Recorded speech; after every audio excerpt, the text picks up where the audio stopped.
Estimados tutor, compañeros, buenas tardes. El día de hoy trataremos la materia de auditoría de gestión y pasaremos a revisar parte de los temas tratados en el primer parcial del octavo semestre. Tenemos ciertos conceptos básicos que expresaremos a continuación, como es la auditoría. La auditoría es un término que puede hacer referencia a tres cosas diferentes, pero conectadas entre sí, tales cuales como el trabajo, que es la labor que realiza el auditor, la tarea de estudiar la economía de una empresa y también la oficina, que es donde se realizan las tareas del auditor. La actividad de auditar consiste en realizar un examen de los procesos y de la actividad económica de una organización para confirmar si se ajustan a lo fijado por las leyes o los buenos criterios.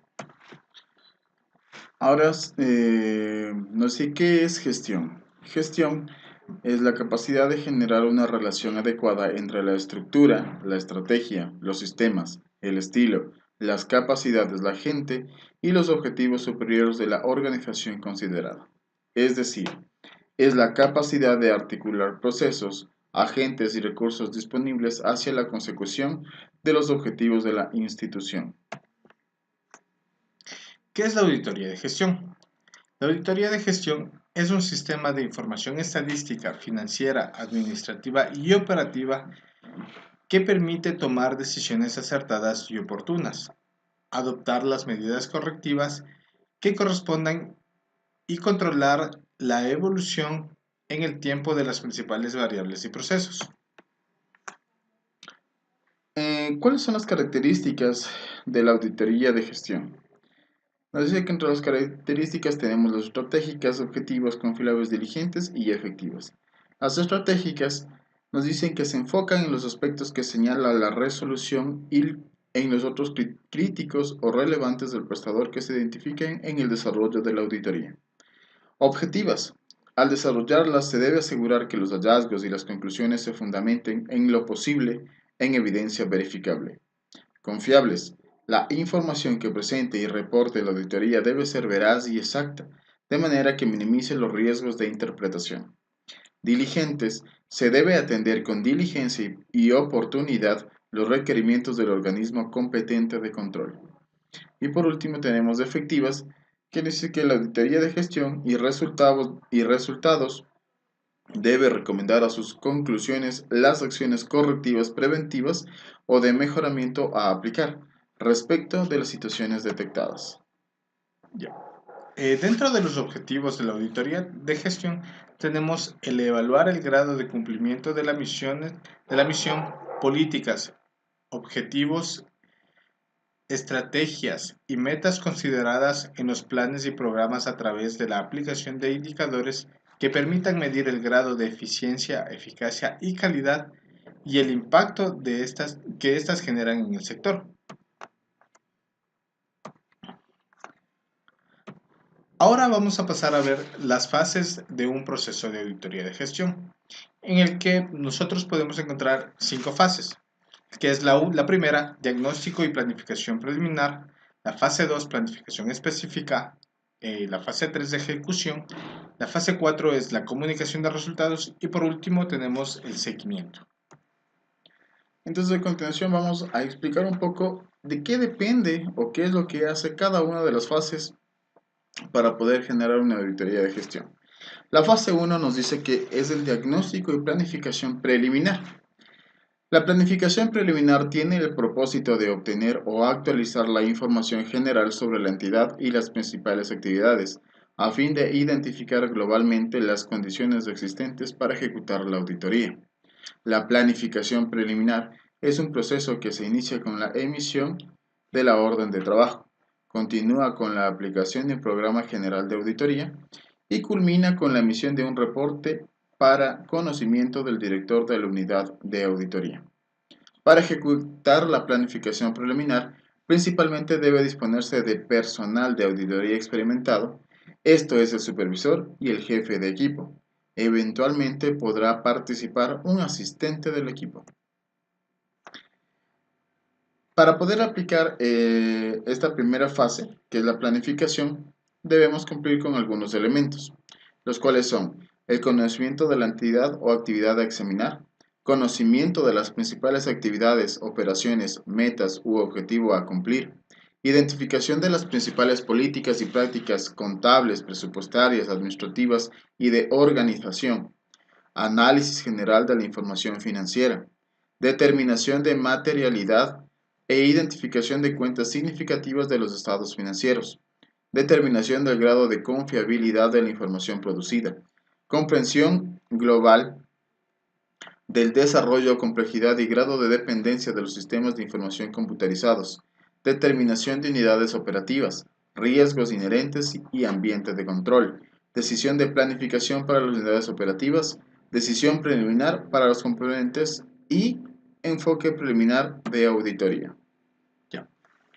Ahora vamos a observar qué es la planificación específica como la fase 2 de la auditoría de gestión. Nos muestra que en esta fase se define la estrategia a seguir en el trabajo. Tiene incidencia en la eficiente utilización de los recursos y en el logro de las metas y objetivos definidos para la auditoría. Se fundamenta en la información obtenida durante la planificación preliminar. La planificación específica tiene como propósito principal evaluar el control interno, evaluar y calificar los riesgos de la auditoría y seleccionar los procedimientos de auditoría a ser aplicados a cada componente de la fase de ejecución mediante los programas respectivos. En la planificación preliminar se evalúa a la entidad como un todo. En cambio, en la planificación específica se trabaja con cada componente en particular. Uno de los factores claves del enfoque moderno de auditoría, además de los mencionados en la planificación preliminar, está en concentrar los esfuerzos de auditoría en las áreas de mayor riesgo y en particular en las denominadas afirmaciones, que es donde el auditor emplea la mayor parte de su trabajo para obtener y evaluar evidencia de su validez, sobre la cual fundamentará la opinión de los estados financieros en el apéndice A, que hace una descripción general respecto a las afirmaciones. Entre los elementos, igual que en la fase anterior, para poder generar esta planificación específica debemos cumplir con algunos elementos, ¿sí? El cuales son consideración del objetivo general de la auditoría y del reporte de planificación preliminar, recopilación de información adicional por instrucciones de la planificación preliminar, evaluación del control interno, calificación del riesgo de auditoría, enfoque de la auditoría y selección de la naturaleza y extensión de los procedimientos de auditoría. La fase 3. La fase 3 de la auditoría de gestión tenemos la ejecución, que nos muestra que el propósito de la fase de ejecución es evidenciar la aplicación de los programas de trabajo diseñados para cumplir con la estrategia de auditoría a seguir. En esta se sustentan los hallazgos cuyos atributos son la condición, criterio, causa y efecto. La calidad en el desarrollo de estos resultados es la conformidad con criterios de carácter legal y técnico sustentado con esto. El análisis efectuado ya que se puede demostrar en forma suficiente, competente y pertinente los resultados obtenidos.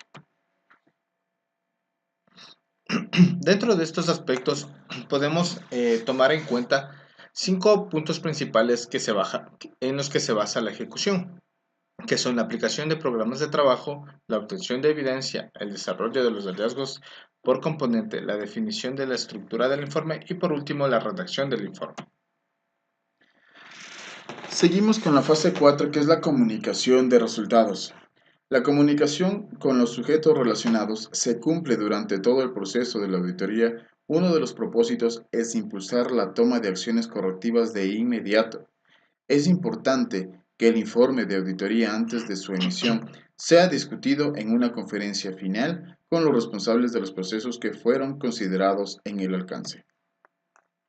Entre los resultados que se entregan son la comunicación parcial de resultados, se identifican observaciones y oportunidades de mejora y se discute con el cliente y la discusión con el cliente y definición de compromisos.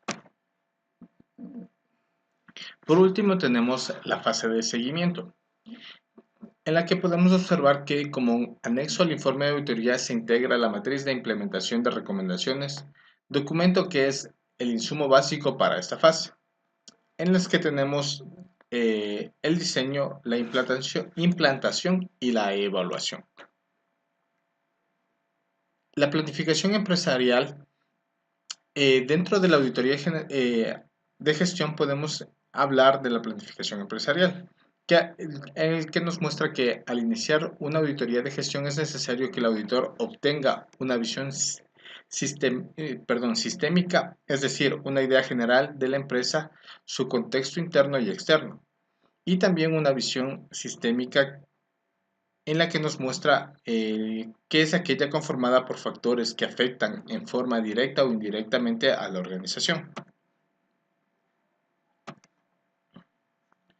Entonces, como habíamos visto, nosotros vimos que para poder generar una auditoría de gestión tenemos que cumplir un proceso, en este caso 5 fases. Las empresas en errores que se lo realizan cotidianamente en sus actividades laborales, en las que tenemos la visión cortoplacista de la alta dirección buscando resultados en cifras visibles únicamente y no proyectar su organización al futuro.